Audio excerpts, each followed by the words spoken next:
인류 역사에 있어서 가장 중요한 순간이 언제겠습니까? 이걸 인류 역사의 핵이라고 이야기합니다. 두 순간입니다.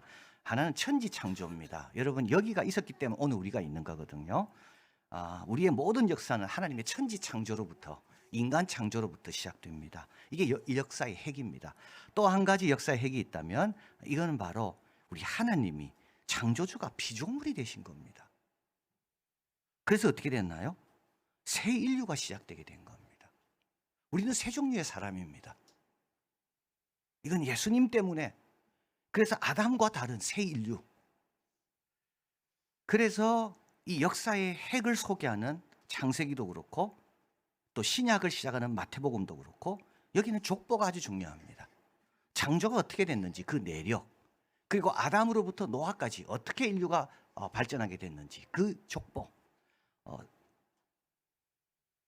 우리 예수님의 오신 또 역사의 핵, 그걸 설명하는 신약의 첫 번째 책도 족보입니다. 아브라함부터 다윗까지 14대, 다윗에서 바벨론으로 이가할 때까지 14대, 바벨론에서 예수 그리스도까지 14대. 그래서 족보의 끝이며 완성이신 예수 그리스도. 자, 그래서 이제 1장 16절 거기에서는 예수가 나신이라도 되어 있습니다. 다 그 앞에만 해도 낳았다라 되어 있죠. 요셉을 낳았다. 예, 다 솔로몬을 낳았다. 네, 제가 흔들리면 안 돼요, 여기서. 저는 계속 이어가야 됩니다. 예. 자, 그래서 이게 수동태입니다. 다 낳았다가 낳으심을 받았다. 자, 그래서 18절에 예수 그리스도의 나심은 이란, 이렇게 되면서 이제 오늘 본문이 이어지게 됩니다. 예수님의 나심. 18절에 보면 그 모친 마리아가 요셉과 정혼하고 동거하기 전에 성령으로 잉태된 것이 나타났습니다. 여러분, 정혼이라는 말을 쓴 이유가 있습니다. 동거하기 전에 결혼한 상태를 정혼이라고 이야기합니다. 이때 배우자 중에 한 분이 죽잖아요. 그럼 호라비가 되고 과부가 됩니다. 동거하지 않지만 일단 정혼하면 요셉도 네 아내 데려오라 그러고 또 요셉을 가리켜서 남편이라 이야기하고 오늘 본문에 그렇게 나오죠. 이거는 결혼한 것과 똑같습니다. 그러나 아직 동거하지는 않습니다. 이제 그런데 마리아의 배가 불러오는 것을 요셉이 알게 된 겁니다. 요셉이 가장 확실하게 아는 거 하나 있습니다. 이 아이는 내 아이가 아니라는 겁니다. 그래서 어떤 분이 뭐 동정녀를 못 믿겠다 하도 그래가지고 그분이 그랬다 그래요. 야, 요셉도 가만히 있는데 네가 뭔데 지금 그에 대해서 불신하느냐. 예, 근데 사실 요셉도 처음부터 믿은 게 아닙니다. 예. 19절, 그 남편 요셉은 의로운 사람이라 저를 드러내지 않고 가만히 끊고자 했습니다. 이럴 경우 돌로 쳐서 죽이든지 또는 이제 이혼을 해야 됩니다. 왜냐하면 그 가늠한 여인과 같이 살 수가 없잖아요. 그 가늠한 해서 낳은 아이를 자기 아이로 키울 수가 없거든요. 그래서 요셉은 의로운 사람이란 말은 율법을 잘 지키는 사람이고 율법을 아는 사람이고, 그러나 또 요셉은 배려심이 아주 깊습니다. 그래서 참 그 나사렛이라는 작은 동네에 그 마리아의 일생이 어떻게 될까 그걸 염려하면서 조용히 끊고자 했습니다. 그 나사렛에 가면 요셉 성당이 있습니다. 한번 보시겠습니다. 예, 요셉이 지금 고민하고 앉아 있는 이 모습입니다. 얼굴을 한번 보시길 바랍니다. 그래서 여기가 요셉 성당에 있는 이 자리가 요셉의 목수 자리였다. 그래서 목공을 하는 자리였다라고 학자들이 이렇게 보고 있습니다. 그리고 바로 옆에 보면 예수님의 수태 고집, 마리아가 예수님의 수태를 들었던 그 우물가, 이제 거기에 지어놓은 이제 성당이 있습니다. 그래서 마리아 성당은 굉장히 크고 요셉 성당은 조그맣니다. 엄마가 중요한 것 같아요. 제가 보니까. 우리 아기 놓는 데 있어서 남편은 별로 할 거 없고 사실은 10개월 동안 그 아이를 품고 있는 그 여성. 그래서 요셉이 지금 이렇게 고민하고 이렇게 앉아 있는 겁니다. 자, 이때 이제 20절입니다. 이 일을 생각할 때 주의 사자가 현몽하여 가로되 다윗의 자손 요셉아, 이거 족보에서 우리가 쭉 본 겁니다. 그죠? 다윗으로 쭉 내려온 거 아닙니까? 요셉까지 온 겁니다. 네 아내라고 되어 있죠. 마리아 데려오기를 무서워 말라. 저에게 잉태된 자는 성령으로 된 것이다. 자, 그래서 이 성령으로 됐다는 것이 오늘 본문에 두 번이나 나오고, 그리고 동침치 아니하였다는 것을, 그래서 예수님은 동정녀로부터 왔다는 것을 이 짧은 본문에 세 번이나 강조하고 있습니다. 그런데 성령으로 된 것을 천사가 알려줄 때 그냥 말하는 게 아닙니다. 22, 23절 이 모든 일에 된 것은 주께서 선지자로 하신 말씀을 이루려 하심이니 가라사대 보라 처녀가 잉타하여 아들을 낳을 것이다. 이것은 이미 700년 전에 예언된 내용입니다. 베들레헴에 예수님이 태어나신 것도 예언된 대로 태어나신 거고요. 다윗의 자손으로 온 것도 예언된 대로 오신 겁니다. 여러분 성경을 잘 알면 이해가 됩니다. 하나님은 그냥 일하시는 분이 아닙니다. 우리에게 미리 말씀하시고 항상 행하시는 분이거든요. 그리고 21절 아들을 낳으니 이름을 예수라 하라. 그가 자기 백성을 저희 죄에서 구원할 자이십니다. 보통 이름은 누가 짓습니까? 이스라엘에서 유대인들은요 여성 어머니가 짓습니다. 우리 예수님은 낳기 전부터 이름이 정해진 분입니다. 예수라 해라. 저희 죄에서 구원할 자이고 23절에 보면 또 그 이름이 있습니다. 임마누엘이라 하리라. 이는 번역한즉 하나님이 우리와 함께 계시다 합니다. 예수님은 어떤 분입니까? 야, 여러분 이게 핵심입니다. 성탄절이 왜 기쁜가? 여러분 여기에서 찾아야 됩니다. 다른 데서는 찾을 이유가 별로 없습니다. 왜냐하면 예수님이나 그 당시나 지금이나 달라진 게 하나도 없거든요. 우리가 성탄절의 기쁨을 어디서 찾는가? 여기서 찾아야 됩니다. 자, 한번 보십시오. 죄를 구원하기 위해 오셨다 되어 있습니다. 인류의 최대 적은 죄입니다. 여러분 가정의 최대 적은 죄입니다. 대한민국의 최대의 적은 죄입니다. 하마스와 이스라엘이 싸우는데 최대의 적은 죄입니다, 여러분. 죄의 힘이 얼마나 강한가 하면요. 피조물인 주제에 인간이 감히 하나님을 대적합니다. 모든 것이 풍족한 에덴 동산입니다. 죄는 얼마나 우리를 미련하고 어리석게 만드는지 그 모든 좋은 것을 누리지 못하게 하는 게 죄입니다. 여러분 동생까지 인류 최초의 살인은 원수를 죽인 게 아닙니다. 자기 동생을 죽인 겁니다. 여러분 죄가 그렇습니다. 제가 보니까는요 하나님의 은혜 없이는요 항상 죄가 이깁니다. 여러분 우리는 못 이깁니다. 죄를. 다윗이 어떻게 왕이 됐을까요? 그게 은혜지. 만약에 죄가 이겼다면 다윗은 그 자리에 못 있습니다. 오늘 우리 이 자리에 있는 것도요 은혜입니다.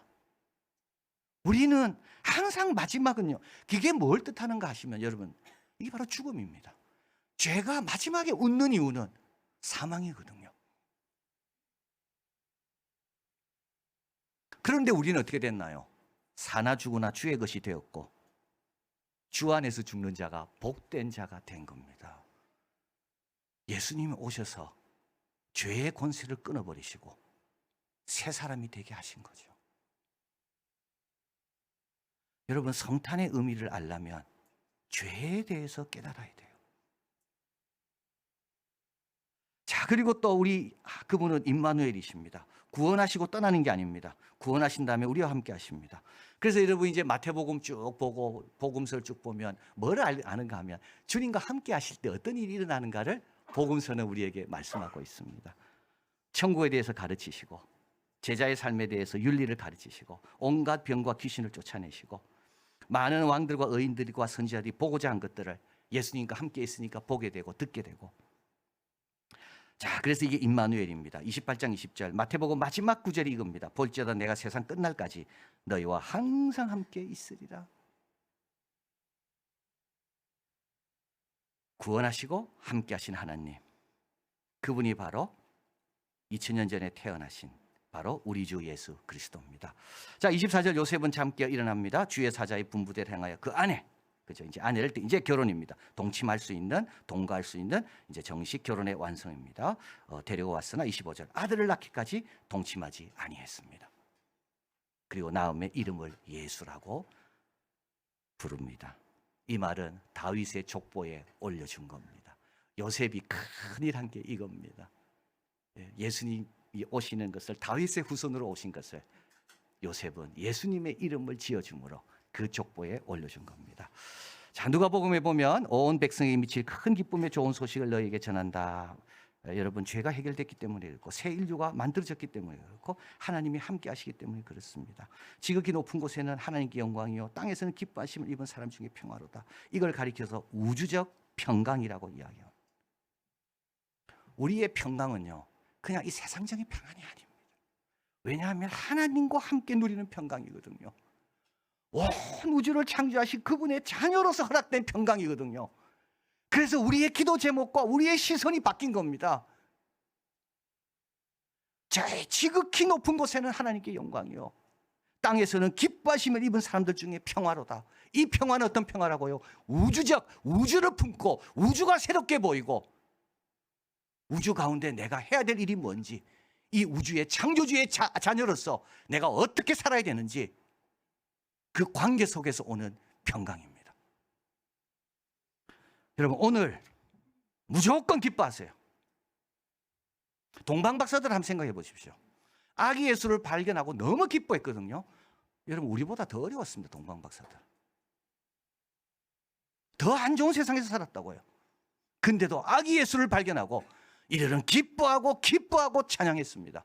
목자들, 우리 예수님 만나고 나서 어떻게 됐습니까? 구유에 있는 예수님 찬양하며 돌아갔습니다. 이들은 여전히 양쳐야 됩니다. 이들의 집에는 여전히 문제가 있을 거고 이들은 여전히 로마의 지배하에 있습니다. 그러나 여러분 기억하십시오. 하나님이 세상을 이처럼 사랑하사 독생자를 주셨다고요. 하나님이 사랑하는 세상에 내가 있다고요. 내가 그 열매고 내가 하나님과 동행하고 사방에서 전쟁의 소문이 들려와도 하나님은 나보다 이 세상을 사랑하셔서 독생자를 주신 분이고 그분께 맡기는 겁니다. 그래서 기뻐하는 겁니다. 여러분, 내가 다 잘되고 내 하는 일마다 다 형통해서 기뻐하는 게 아니라 나 같은 죄인을 천국 백성으로 삼아주시고 하나님의 사랑을 알게 돼서 감사하고 기뻐하는 거죠. 오늘도 역사하시는 하나님을 믿기에 나는 기뻐하는 겁니다. 그리고 우리 주 예수 그리스도를 전해야 됩니다. 천하 인간의 다른 이름으로서는 구원을 얻을 자가 없습니다. 그래서 독생자 예수님이 육신을 입고 오신 겁니다. 우주적 평강, 죄로부터의 해방, 예수님밖에 없습니다. 그리고 우리도 마리아와 요셉의 순종을, 헌신을 배워야 됩니다. 여러분, 마리아와 요셉을 하나님이 그냥 택하신 게 아닙니다. 이들은 의로운 사람이에요. 천사가 이사야서 말씀할 때 요셉은 알아들었어요. 왜냐하면 성경을 잘 알았으니까. 여러분, 하나님 앞에 쓰임 받으려면요, 말씀을 가까이 해야 됩니다. 그리고 하나님께 맡기는 연습을 자꾸 해야 됩니다. 연습돼 있어야지 중요한 순간에 맡길 수 있는 겁니다. 새 인류의 시작인 오늘, 우주적 평강이 예수 그리스도를 통해 우리와 우리 사랑하는 모든 이에게 넘쳐나기를 진심으로 바랍니다. 주님 감사합니다. 이렇게 주님 앞에 나와 담대히 찬양하고 감사하며 주님에 대해서 알아가고 천국 소망을 갖고 살 수 있다는 것은 예수님께서 오셔서 그렇고 새 인류가 바로 우리가 돼서 그렇습니다. 지금도 세상에는 우울하고 아프고 힘든 신음소리가 들려오지만 하나님은 이 세상을 사랑하신다는 것을 저희들이 확신하고, 그래서 우리가 이 열매이요 또 우리에게 이 우주적 관심을 주셨다는 것을 기억하고 저희들은 기뻐하고 감사하며 찬양하며 이 복음을 나누고, 저희들도 요셉처럼, 저희들도 마리아처럼 말씀 잘 알아 주님께서 지시하실 때 잘 순종하는, 그래서 하나님의 큰 역사에 쓰임받고 우주적 평강 가운데 늘 사는 우리들 되게 하여 주시옵소서. 예수 그리스도 이름으로 기도하옵나이다. 아멘.